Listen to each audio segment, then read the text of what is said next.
Hello and welcome back to my channel. This is part 2 of my attempt to sync my writing with my period. If you want to learn more about the goals behind this experiment, please check out part 1. I will have a link in the description for you. Other than that, let's move on to the luteal phase of my menstrual cycle. From here, the next phase is the luteal phase. Now that is 10 to 14 days and it's from after you ovulate and before you start to menstruate. The strengths, in terms of mental strengths and creativity, are completion, nurturing, and some of the bullet points here are a desire to get things done, focus on detail-driven responsibilities, slow down networking and outside meetings, and focus on administrative tasks. So when I think about my day job, it's fairly easy to think of administrative style things, like that's creating tasks and following up on things and just reporting, getting all of the stuff done that doesn't require creative energy. When it comes to being an author, for writing specifically, I think this would include proofreading and really detail-driven editing, as opposed to like structural or developmental style editing. When it comes to the author platform business part of the equation, I think this would include things like making sure all of my YouTube videos have the correct tags, or tidying up HTML on your website if you do that yourself, or if you have an email list, cleaning it of inactive subscribers.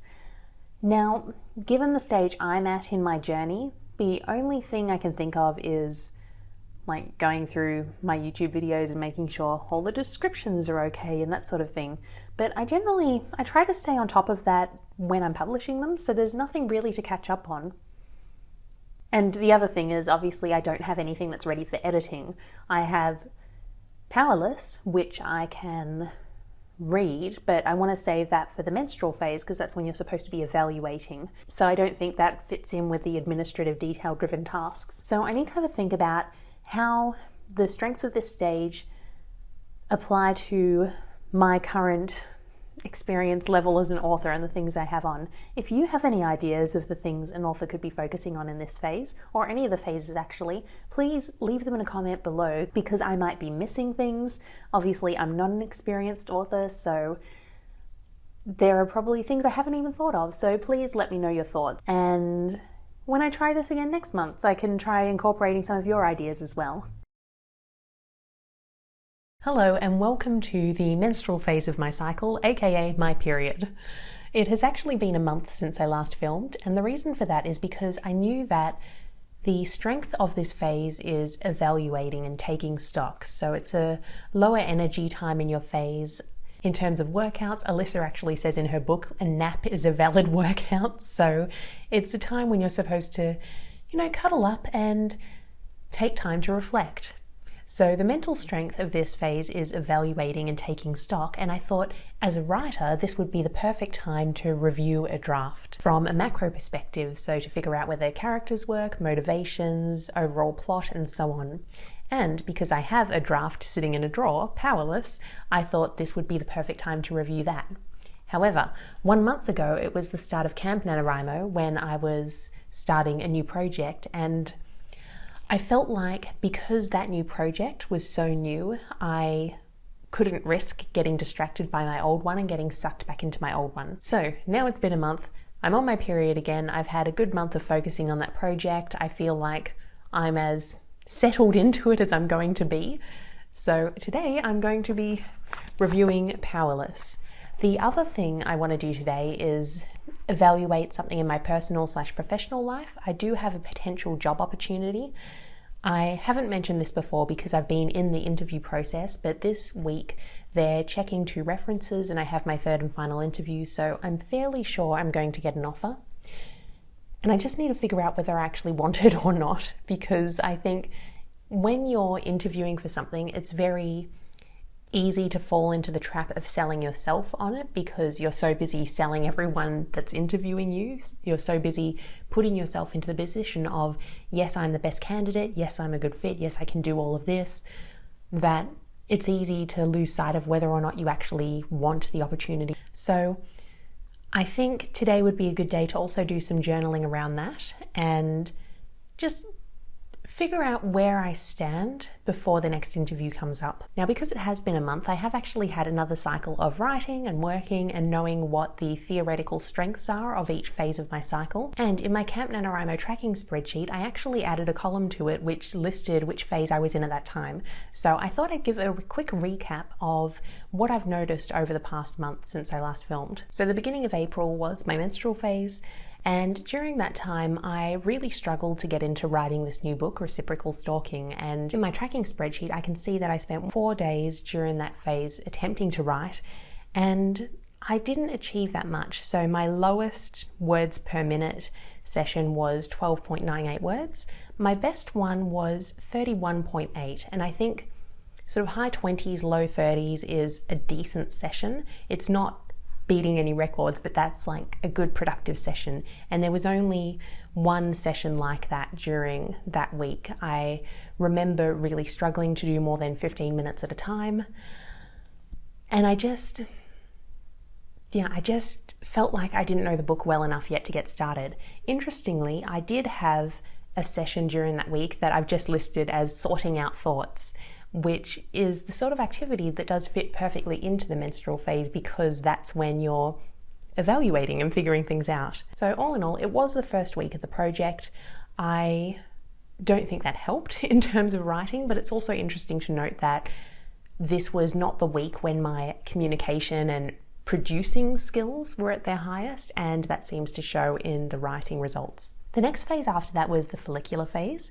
Now, the follicular stage is when you're supposed to be like planning and looking ahead. So also potentially not the right stage for writing, but more of a production type of week, so getting stuff done week rather than a reflective week than the previous one. And I think that shows because every day in this phase I did write, whereas the previous phase I did take days off. Interestingly, this phase was also when I had my best and my worst writing session in terms of efficiency for the whole month. So the best one was 44.65 words a minute. I did 1,027 words in 23 minutes. And the worst session was 4.56 words a minute, which was 251 words in 55 minutes.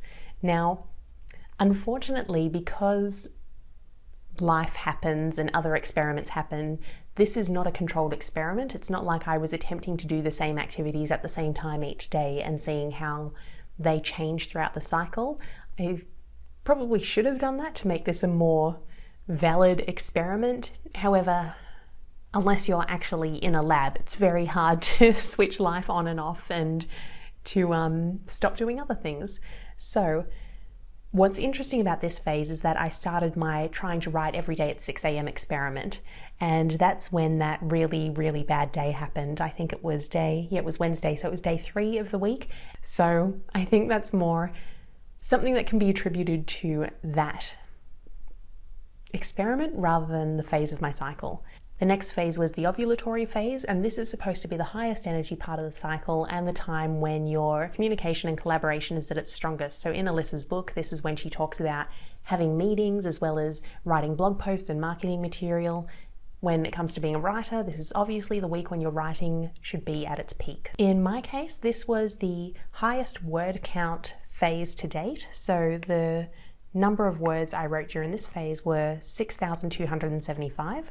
Whereas the previous one was 5,453, and previously in my menstrual phase I only did 3,939. So you can see it going up each week. Having said that, 6,000 words and some change isn't actually a lot of words, especially when you compare it to the amount I've written in the past. When it comes to activities that day, I did actually write every day again. In terms of writing efficiency, in this phase it did vary quite a bit. The lowest days were 16 words a minute, and the highest day was 28.86 words a minute, so around the good average productive time. Then we get into the luteal phase.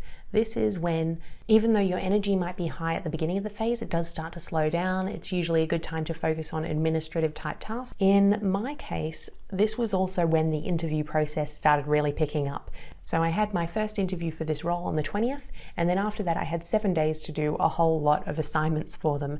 So most of my creative energy was going towards these assignments. So because of that, I only ended up writing for 4 days during that stage of my cycle. That might have been because of my cycle, because your energy does start going down, but I think it was more because there was this big thing happening in my life that was taking my creative energy.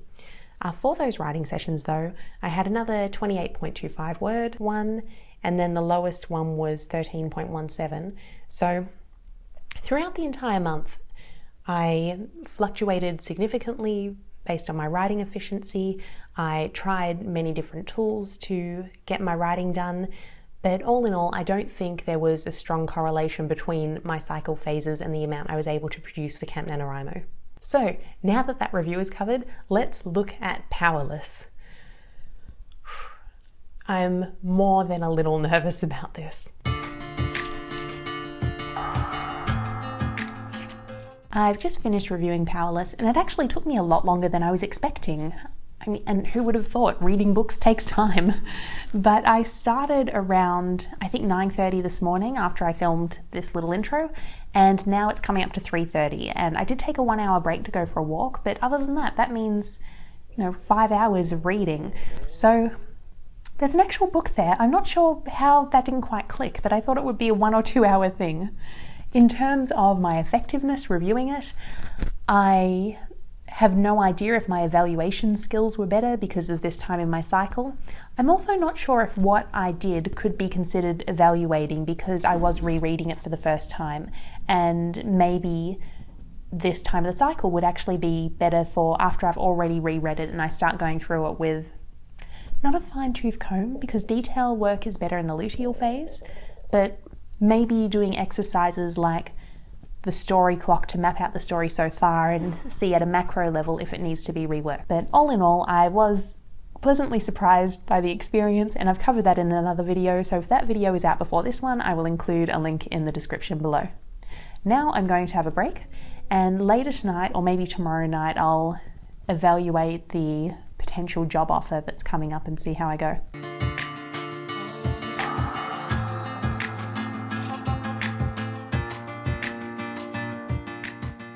It has now been 2 months since I started this experiment, so I've been monitoring and observing how my performance aligns with the activities I should be working on in each phase of my cycle for 2 cycles now. And what I've noticed is that in certain phases I do pretty consistently want to do the types of things that Alisa outlines in her book. So in the follicular phase, I wanted to do brainstorming, idea generation type of stuff. I wanted to do planning. I would randomly think of new video ideas during my work day and want to get to the end of the day so I could outline them. The same thing happened with ideas for scenes in my book. And that didn't actually happen at other points in the cycle, or at least it didn't happen spontaneously. In my luteal phase, when your energy starts going down, I did find that I wanted to do more administrative type of work. I did find I was going back through YouTube videos, seeing if I could optimize the tags, or I would be editing videos where I already had footage ready to go but hadn't gotten onto it yet. And then in the menstrual phase, I only really looked at this in the second month because, as I mentioned earlier in this video, in the first month I was starting a new project, and my goal for that phase was to reread Powerless, and I didn't want to do that at the beginning of a new project. So a few days ago, when I did have my period and I was focusing on more evaluation type activities, what was really interesting was that I noticed that I naturally stayed in the evaluation phase. So I don't know if reading through my book was the best activity for this, because I wasn't so much evaluating, I was just rediscovering after so long. But I also mentioned that I was potentially going to get a job offer, and I was going back and forth about whether it was the right move for me. So I'd already been thinking about it for a couple of days, and then I did some journaling and ended up with, I think, 4 or 5 pages of just general rambling and pro and cons list and trying to position the decision in terms of what I'd gain versus what I'd lose. I also scheduled a coaching session with a friend of mine who's a coach to help go through the decision. I had a lengthy conversation with my mum about it. So what's interesting is that In the past, I've always been someone who makes decisions fairly quickly, and I don't know if this is just an age thing where I have less optimism about things working out well, or if it's because I was in this phase of my cycle, but it was interesting to see how long I just kept going through the options and considering them from different angles. And honestly, I don't know if I've ever considered any decision in this much depth before, so that could potentially be because I was doing it at the right time in my cycle for that sort of deep thought. And in case you're wondering, at the time of recording this video, nothing's been finalized yet. I did have the final interview. I am expecting an offer. It will probably come through either today or on Monday, but not in time for me to give you any heads up in this video.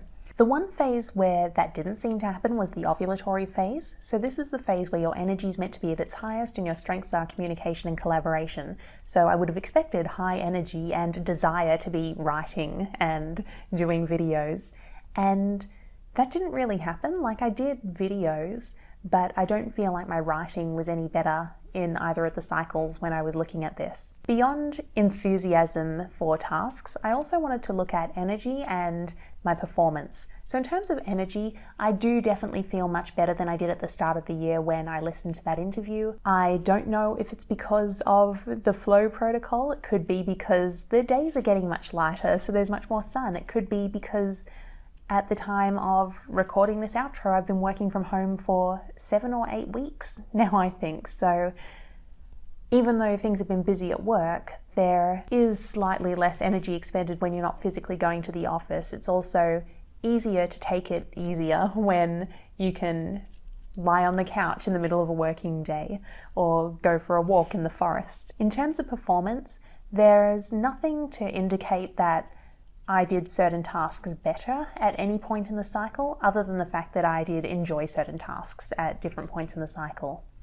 So even though this was an interesting experiment, and I probably am going to continue just to observe where I am in the cycle and what I'm working on and how it's going, I don't think I really achieved my goals of becoming, the ultimate superhuman Jackie writer who can do everything perfectly at any time. And there are a couple of reasons for that. One is, obviously this wasn't a controlled experiment. I wasn't living perfectly in each stage of the cycle. For example, I bought groceries for one stage of the cycle and then I moved into the next stage. I wasn't going to throw out that food just because it wasn't the recommended food for the next stage. So my diet wasn't always perfect. My exercise wasn't always perfect because gyms are closed at the moment. It is hard to do certain things like weight and resistance training. In terms of activities, as I've mentioned, I do have a full-time job and that job isn't synced with my cycle. There have been a lot of emergency communications over the past couple of months, and they happen at any point in the week and any point in the month, regardless of what my period thinks I should be doing. I still need to manage a team every week, even though there's only one time of the month when communication is at its strongest. I still need to do reporting and approve invoices, and that happens, usually there's a bit of that every week as well. And admittedly, in some cases I might be able to structure things a bit more around my period, but in general I think when you're working for someone else, it is really hard to align things into a 4-week cycle rather than going week by week. So obviously, because I wasn't following the protocol properly, it is very hard to assess results. But that then raises potential issues with the protocol. Now, in theory, I love the idea that there's a female hormonal cycle and that we can organize our lives to get the most out of it. But the fact is, even though that may be the ideal approach, we do still live in a society that runs on a 24-hour cycle or even a week-by-week cycle rather than a monthly cycle. And that can make it a little bit hard to organize things optimally unless you do happen to work for yourself. So if you're a full-time writer, then I can see how this might work, though it might take a few months to get set up. And what I mean by that is, if I use YouTube as an example, in the follicular phase, that would be when I'm planning out my videos. The ovulatory phase is when I would be recording the videos. The luteal phase is when I'd be doing all of the uploading and optimizing. And then the menstrual phase would be when I go through the last month of videos and go, okay, what worked and what didn't. Now, if you're doing videos week by week, you're either going to have to really cram in a bunch of videos to get that onto a monthly cycle, or you're going to have to take a few weeks off for the times when you're not in the recording phase. when it comes to writing, it might be similar. So the follicular phase would be brainstorming and plotting. The ovulatory phase would be when you're actually doing a lot of writing and a lot of producing. The luteal phase might be when you're looking at contracts or doing copy edits. And then the menstrual phase might be when you're doing more developmental style work. Now, in order for that to work, you do need multiple projects on the go, so you can have one at each stage. You also need to be able to produce enough in the ovulatory phase, which is about 5 days, I think, that it doesn't matter that you're focusing on other things for the other 25 days of the month. And that might be possible because the things you're doing in the other 25 days are supporting you being as productive as possible in those 5 days. However, if you're not doing it full time, I think it would be very risky to set up your writing schedule like that because you're really not giving yourself a lot of time to write when you're already in a situation where your writing time is being eaten up by other things like work and family and friends and exercise and so on. So with all of that in mind, how do I see myself using this in future? I think it's a helpful tool just for evaluating whether you're on track or not. So if you notice that something's going really well, I think it's interesting to have this as a reference. So if I notice I'm coming up with a lot of random ideas and brainstorming, I can look at the MyFLO app and go, oh, okay, I'm in my follicular phase, that's why, and that makes sense. And since this is going well, why don't I spend a lot more time on this? By the same token, if something isn't going well and you're really pushing and your energy is low and you can't figure out why, you can check the app and go, oh, I'm in my luteal phase this week, that's why I should be focusing on more detail stuff, and instead I'm trying to do this big picture creative stuff, and no wonder it's not working, maybe I should put this off until next week. So all in all, I don't think it's practical to organize your whole life around this. At least I don't think it's practical for me to organize my whole life around this, but I do think it's useful to have this information in my toolkit when it comes to figuring out how to be a better and more sustainable writer. So from here, please let me know what you thought. If you are a menstruating woman, are you someone who has noticed that there are certain ebbs and flows throughout the month or certain things that you're more effective at different times in the month? And how do you manage your time around that? Please let me know because I'm curious to hear what you think. Other than that, I will see you next time. Bye.